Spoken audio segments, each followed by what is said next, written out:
दिल्ली के जंगपुरा में रैली में गृह मंत्री अमित शाह ने आम आदमी पार्टी की सरकार पर साधा निशाना। कहा आप वालों ने स्कूल और मंदिरों के पास ही शराब की दुकानें खोली, बड़े मियां छोटे मियां की जोड़ी ने दिल्ली को ठगा। दिल्ली विधानसभा के लिए अरविंद केजरीवाल ने सीएम आतिशी के साथ कालकाजी में की रैली।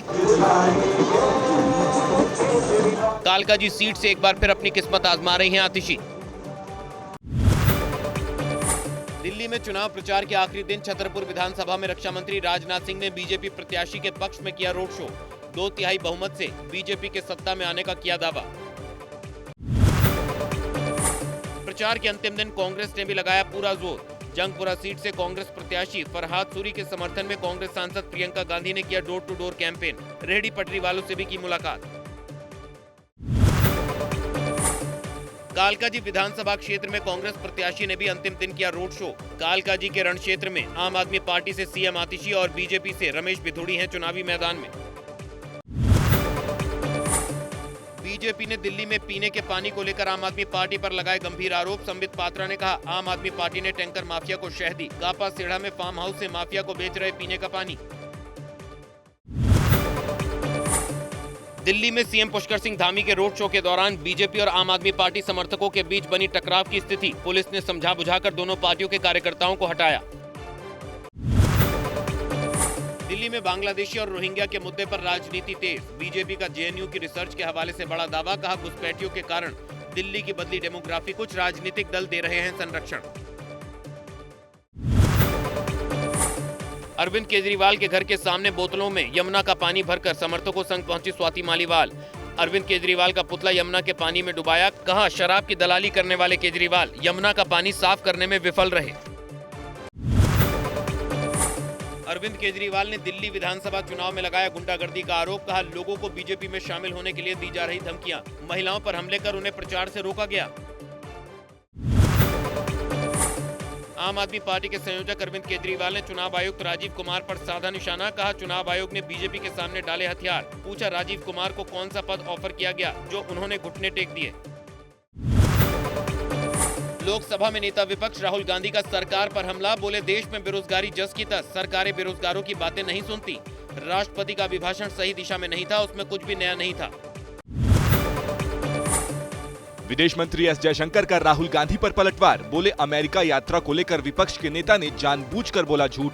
दुनिया में देश की छवि को नुकसान पहुंचाने का भी आरोप। राष्ट्रपति के अपमान के मुद्दे पर बीजेपी सांसद रविशंकर प्रसाद ने नाम लिए बिना सोनिया गांधी को घेरा। बोले विपक्ष की बड़ी नेता ने राष्ट्रपति को पुअर लेडी कहा, इसका क्या मतलब है। दिल्ली में पीएम मोदी ने छात्रों से किया संवाद। आप सरकार में शिक्षा व्यवस्था को लेकर हुई बात। पीएम मोदी ने कहा रिजल्ट खराब होने के डर से छात्रों के भविष्य के साथ हो रहा खिलवाड़। मिल्कीपुर सीट पर चुनाव से पहले गरमाया दलित बेटी की मौत का मुद्दा। मिल्कीपुर की रैली में समाजवादी पार्टी सांसद अवधेश प्रसाद ने कहा बेटी की मौत पर हमारे आंसुओं को नौटंकी कहा गया, लेकिन मैं अपने आंसू कैसे रोकूं? मैंने उस बेटी का शव देखा है जिसके साथ दरिंदगी हुई। मिल्कीपुर रैली में समाजवादी पार्टी अध्यक्ष अखिलेश यादव का बीजेपी पर हमला। कहा यहां की जनता बीजेपी की सांप्रदायिक नीतियों को हराने जा रही है। महाकुंभ में हुई मौत का सही आंकड़ा छुपाया जा रहा है। महाकुंभ में हुई भगदड़ को लेकर लोकसभा में बीजेपी सांसद रविशंकर प्रसाद ने विपक्ष को दिया जवाब। कहा हादसे की चल रही जांच, हादसे से आ रही षड्यंत्र की बू। जयपुर लिटरेचर फेस्टिवल में कांग्रेस सांसद शशि थरूर बोले वीवीआईपी लोगों को कुंभ जैसे प्रोग्राम में नहीं जाना चाहिए। धार्मिक आयोजनों का राजनीतिक इस्तेमाल नहीं होना चाहिए।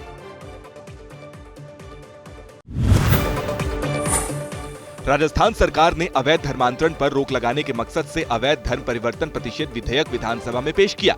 इस विधेयक में दोषी पाए जाने वाले व्यक्ति को 10 साल तक की कैद और 50,000 रुपए तक के जुर्माने की सजा का प्रावधान किया गया है।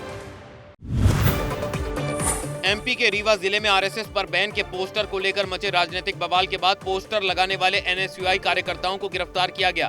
कांग्रेस ने इसे तानाशाही करार देते हुए बीजेपी पर बोला तीखा हमला। वसंत पंचमी पर महाकुंभ में सुचारू रूप से हुआ अमृत स्नान। करोड़ों श्रद्धालुओं ने लगाई डुबकी। बदले इंतजामों की वजह से बिना किसी दिक्कत के साधु संतों और श्रद्धालुओं ने किया स्नान।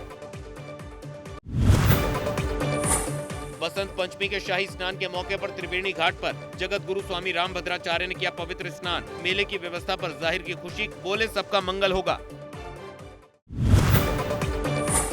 तीसरे शाही स्नान के दौरान सीएम योगी आदित्यनाथ लगातार रख रहे थे पूरे हालात पर नजर। सुबह 3:30 बजे से ही अपने सरकारी निवास पर बनाए वॉर रूम से कर रहे थे मेला क्षेत्र की निगरानी। साथ में प्रमुख सचिव गृह और मुख्यमंत्री कार्यालय के अधिकारी थे मौजूद। वसंत पंचमी के अवसर पर काशी विश्वनाथ धाम में उमड़ी श्रद्धालुओं की भीड़। काशी विश्वनाथ मंदिर परिसर के लिए गंगा घाट से ही लगी भक्तों की 2 से 3 किलोमीटर लंबी कतारें।